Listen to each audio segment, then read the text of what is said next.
Bienvenidos nuevamente a esta teleclase. Saludos a todas las personas. Octavo grado debe estar listo porque es el momento preciso para comenzar a aprender, a recordar esos conocimientos importantísimos que tenemos en esta etapa de aprendizaje. Hoy nos acompaña Alba Calderón, especialista en la materia de sociales, y tenemos una temática de la cual vamos a salir más sabios. Bienvenida. Hola, ¿cómo estás, Emilio? ¿Y cómo están todos ustedes? Qué bueno estar nuevamente en este espacio. Aprendamos en casa. Hoy vamos a estar hablando de un tema sumamente interesante y es que vamos a conocer acerca de obreros, sindicatos y luchas sociales. Así que no está de más sacar un cuadernito, un bolígrafo para poder hacer anotaciones, que vamos a conocer también un poco de historia. Exacto, pendientes de cada uno de los datos que vamos a estar compartiendo con ustedes, porque van a servir para reforzar y como una herramienta de estudio para todos aquellos que estamos aprendiendo desde casa. Saludos a todas las personas que se suman también a través de los medios digitales. Estamos hablando obreros, sindicatos y luchas sociales. De estos tres me surge una duda. ¿Qué es un sindicato? ¿A quién le llamamos sindicato, Alba? Bueno, comencemos por ahí, todo tiene relación. Cuando hablamos de obreros, de sindicatos, de luchas sociales, todo es una relación. Pero vamos a comenzar y nos vamos a ir siempre a la historia. Vamos a hablar de la revolución industrial, por ejemplo. Cuando hablamos de revolución industrial, vamos a recordar que con la revolución vinieron avances, vino nuevas formas de producción, una nueva distribución o redistribución del trabajo. Y con eso se fueron estableciendo otras situaciones, es decir, una carga laboral para personas sumamente extensa.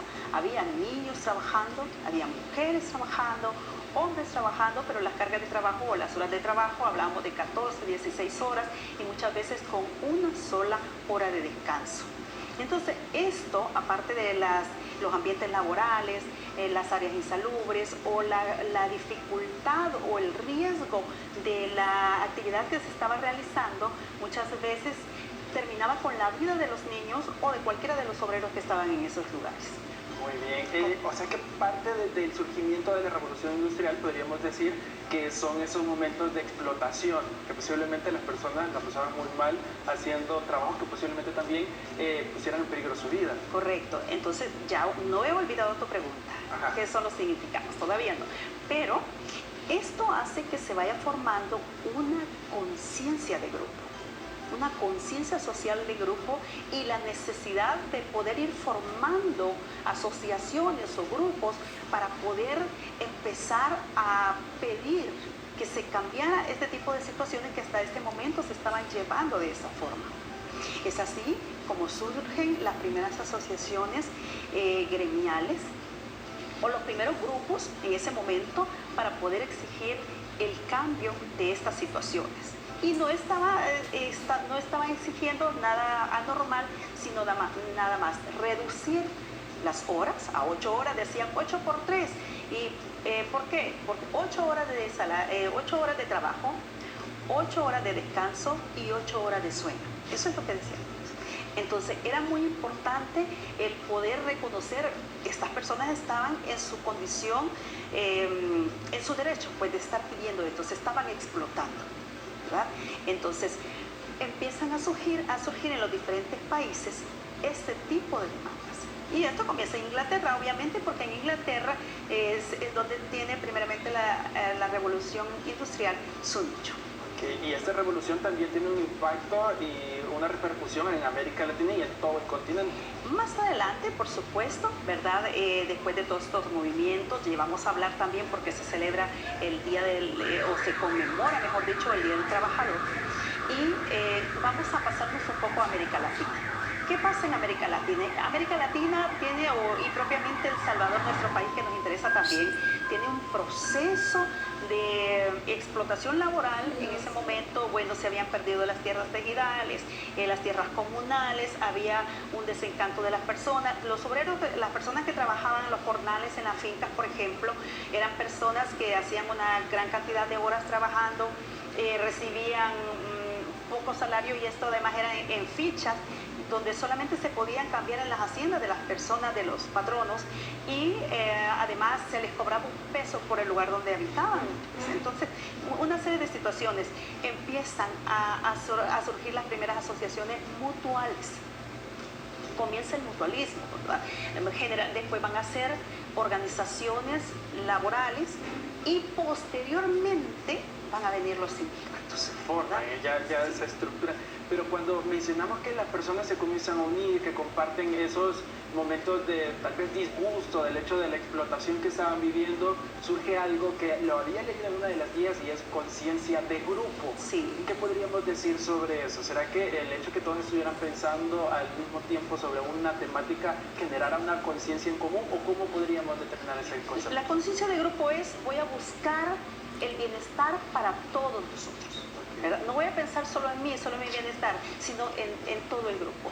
Porque se piden derechos sociales, la salud es importante, el descanso es importante, las vacaciones y todos esos logros que se han venido teniendo a través de la historia por las luchas de estas personas. De recordar también que posteriormente, en la década de los 30, con el gobierno de Maximiliano Hernández Martínez, son reprimidos nuevamente todas las formas sindicales.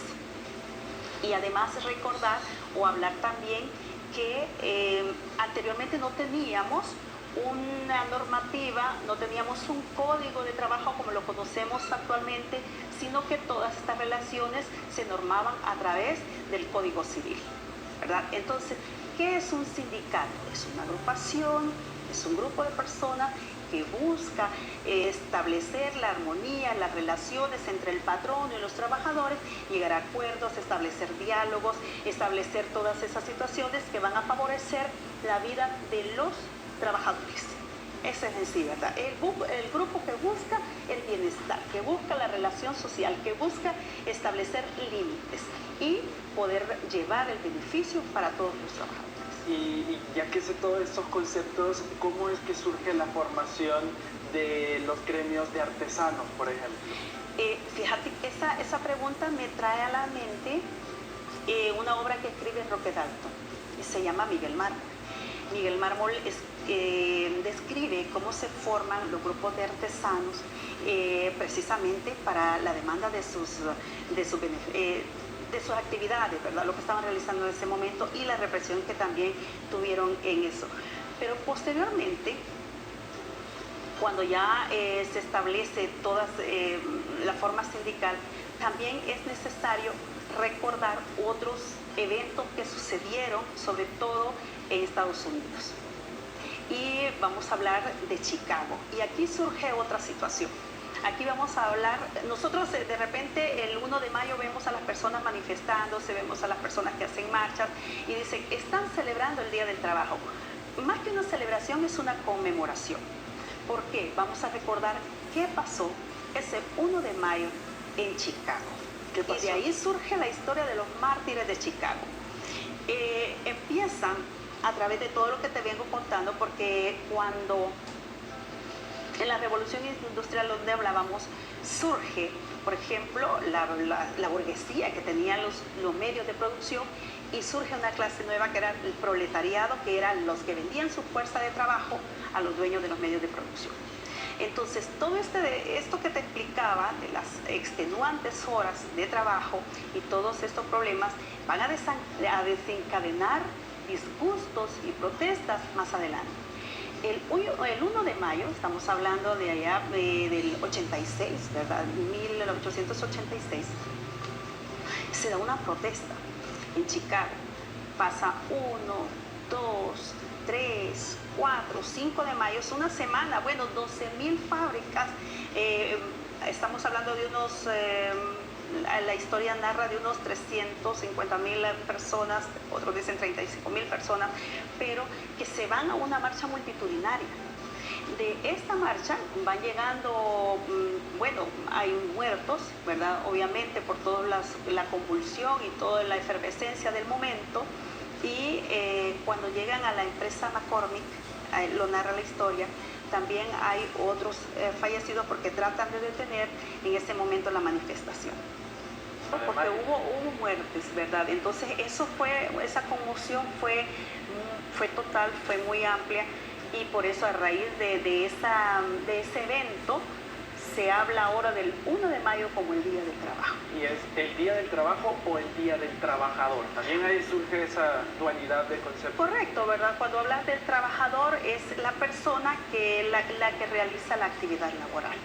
Entonces hablamos del Día del Trabajador, del Día del Trabajo, indistintamente. Okay. Y en El Salvador, cuando regresamos a todas esas luchas, a los sindicatos de surgimiento, mencionaba usted allá por 1930 se da una represión, pero ¿cómo es la historia de los sindicatos aquí en nuestro país? Fíjate que, por ejemplo, en el gobierno para la década de los 20, en 1920, que se empieza a formar, por ejemplo, la Liga Roja en El Salvador, y posteriormente en el gobierno de Pío Romero Bosque también, que tienen mayor confluencia, ¿verdad? Va a tener esa represión que te decía en 1932, porque eran perseguidas todas las personas que estaban reunidos en sindicatos, eran perseguidos todas estas personas que de alguna u otra manera estaban en contra del régimen de ese momento. Entonces, esta situación no es nueva, se ha venido dando por años, ¿verdad? Es una situación. Ahora, ¿qué derechos se han obtenido? ¿Cuáles? Por ejemplo, que las mujeres embarazadas tengan su tiempo para cuidar a sus bebés, ¿verdad? Y que cierto tiempo del embarazo se vayan a casa a descansar y poder cuidar de sus hijos. Anteriormente no había eso. Las 8 horas laborales, vacaciones, un salario digno, un salario justo, y esto que todavía se sigue negociando también, ¿verdad? En algunas oportunidades cuando hablamos de salario mínimo. El salario mínimo todavía cumple el objetivo de satisfacer una canasta básica. ¿Qué otro derecho? Bueno, los ambientes laborales, ¿verdad? Los ambientes laborales que también son sumamente necesarios. ¿Y qué es la regulación del trabajo aquí en nuestro Por ejemplo, país? en la Constitución de la República, en el artículo 47, está regulado, ¿verdad?, la acción de los sindicatos. Y está regulada, habla del trabajo, sí, hasta el artículo 52. Entonces, todo esto habla del trabajo. Luego esto le da origen a un código de trabajo. Y el código de trabajo te habla, bueno, hasta de los miembros que vas a perder, si pierdes un dedo pulgar de la mano izquierda, de la mano derecha, si se pierde un brazo, si se pierde una mano. Todo esto tiene, por ejemplo, una cantidad de dinero de indemnización. La indemnización por despido, cuando si es por causa justificada o injustificada se va a despedir al trabajador, en fin, una serie de circunstancias que describe el código que también van en beneficio de los trabajadores. Y otra cosa que también establece el derecho a la sindicalización y a la huelga. Los patronos tienen derecho al paro y los trabajadores tienen derecho a la huelga. También que todos los beneficios que ahora conocemos, que tenemos como trabajadores, han sido también a través de la historia pérdidas de personas, de vidas, por la lucha que se ha hecho para poder obtenerlos. Que hay instrumentos jurídicos que garantizan también el trabajo. Y que así como también hay derechos, también hay deberes de los trabajadores de respetar el contrato de trabajo, de llegar, no llegar utilizado, ¿verdad?, al trabajo, en fin, una serie de circunstancias que como personas tenemos deberes y también tenemos derechos.